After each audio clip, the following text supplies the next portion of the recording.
In the mid-'80s, I was asked to meet with some people to strategize about, well, what was really needed for mothers in prison? What would it mean to have a program that would work with mothers in prison? And I remember very strongly saying, we can't just work with the mothers in prison, and we can't just work with the families. We have to do both. What we saw was that there needed to be a bridge.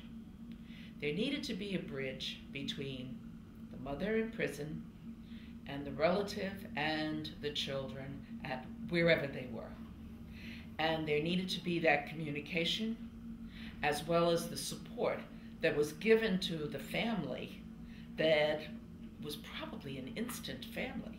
Here is this, say, a grandmother who thinks that she's raised her children and is now going to have a little bit more relaxing time, all of a sudden has these very young children to care for. So this instant family created all kinds of needs. And here's this mother at a distance worrying about her children.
It's almost impossible to raise kids today on public assistance.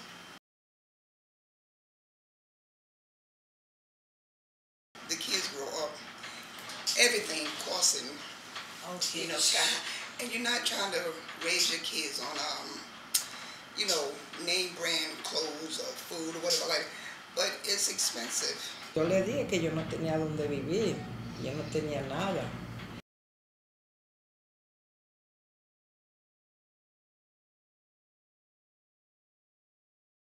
Cuando conocí a la familia, ellos sí estaban pasando tiempos difíciles. Hemos ayudado por parte del programa de las madres encarceladas de abocar para la familia en lo que es asistencia pública, en conseguir también dinero para ayudarle con la renta, también para ayudarla con lo que es los gastos médicos. The biggest complaints, in terms of needs are money and respite care. They don't get a break. I live in the project too, and every other floor is got grand or great grand they're taken care of.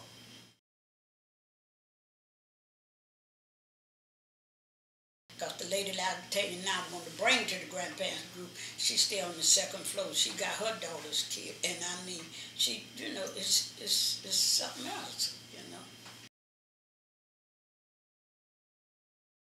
I feel it's a place that we can come and unwind. If we have a problem within our family with the children, we can share, and we get opinions from each other. Yeah. It's a great group, and I enjoy being in this group because you'd be surprised how much you can learn. I don't care how old you get. You's always things of learning things, and I mean we come out here and discuss things, how everything. Discuss what our child is doing, to discuss what done happened, and then we can see what she said, and go back. I said, well, I tried this, and then she can say, well, I tried what she said, and see if that worked. That's the way we have to do it. Because each one of us, I feel, to have knowledge about something. Some of us have more information about the court system. Some of us have more information about the school system, activities that's going on that we need to put the kids in after school. We don't only socialize here, we call each other if we hear about something that we feel that could be used. So it's helpful.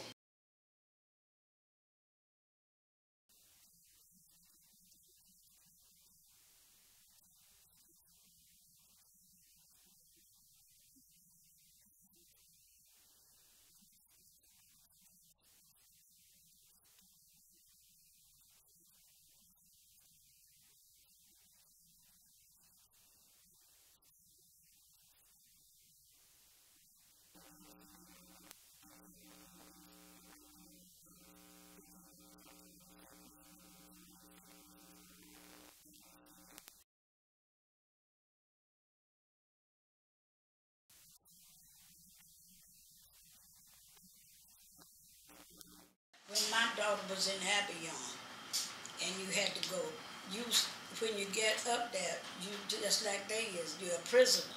If you got on a jacket and a sweater, you got to take off the jacket, or you got a blouse on, you're almost stripped, and you just like a prisoner yourself when you get up there. And then it's a long ride up there. It's 8 hours. 8 hours, you know, and you have to sit up there and be bothered with the kids, you know, and things. So you would bring the children up to Albion? Yes, yeah, but I mean, why? And the child got to be treated the same way because they're going to think you got something in the child clothes or something. It's terrible, you know. It's really terrible. Porque a veces yo duro hasta 6 meses que no puedo ir porque no puedo. Porque yo sale barato, como quien dice, el pasaje de aquí hasta Conérico, pero de ahí para allá tengo que coger un taxi, me quitan 15 pesos, de allá para acá otro taxi, 15 más.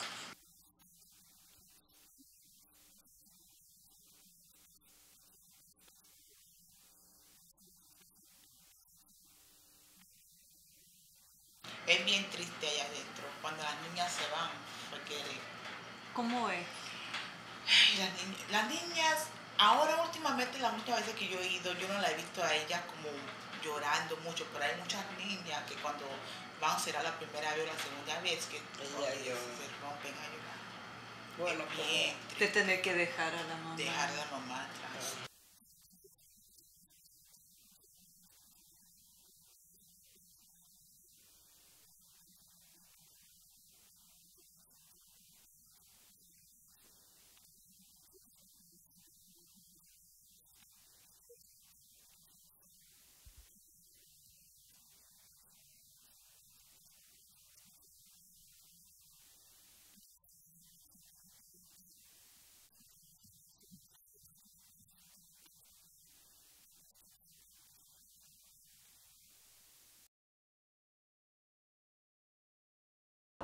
This is thing that we do. It's called Who Am I? And this is mine right here. And the little bubbles you wrote, like leader, where we are, basketball player, model, what we like to do, and other things. And these are other people's stuff.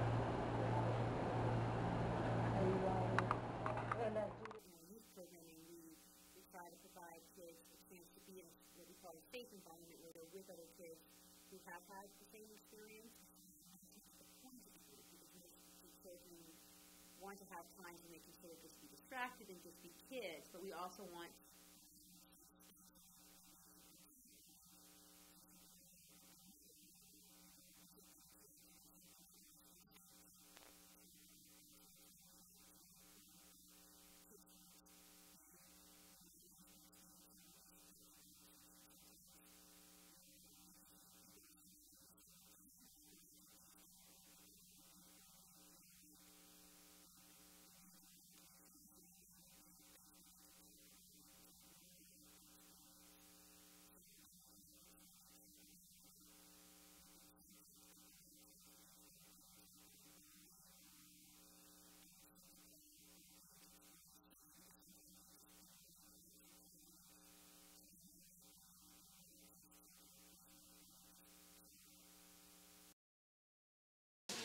Say it. What does that say?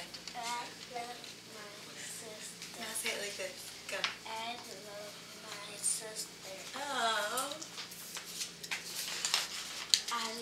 sister too. I also love my grandma. We've had a mentoring program where we try to get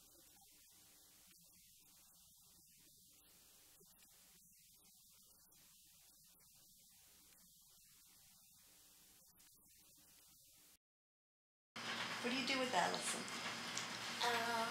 We go to places. We go to the museum. We go to her house. We have fun. We do lots of things. We write, don't we? We take out a pen and we try and write all the words we see on our train. We think it's good for the girls to get out of the house and get to explore New York. We write to their mothers sometimes. We take a lot of pictures actually, and we send them to their mother, right? And we are writing letters. We like to share everything that we're doing with their mothers. So we speak with her a bunch. And we tell her everything we do. So she knows exactly what's going on too. What do you miss about being with your children?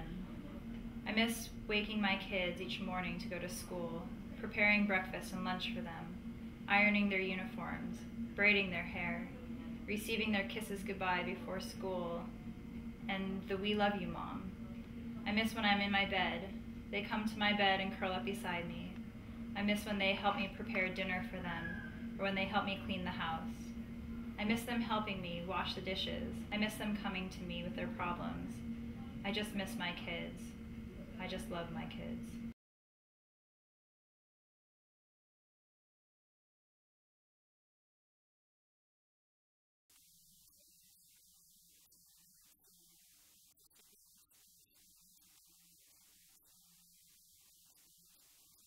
The idea of a silhouette of a woman, barely being held together, kind of broken, and really doing her best to take all these pieces that are feeling scattered and shattered and holding it together. And so we designed the silhouette and told them whichever piece spoke to them to pick up and write and draw and express themselves.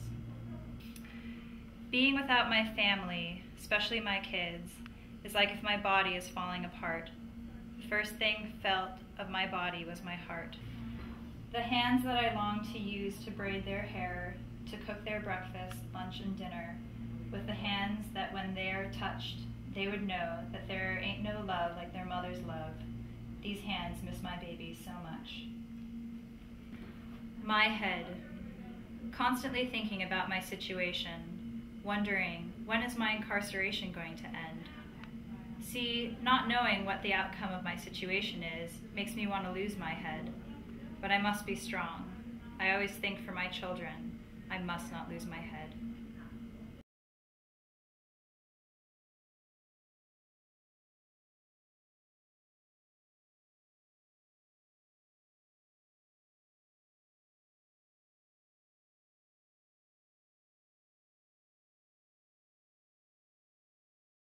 What's unique about what has now become the Incarcerated Mothers Program is that it works with the mothers in prison and also continues with them when they get released. And it also, through this whole process, works with the relative that's caring for them and with the children.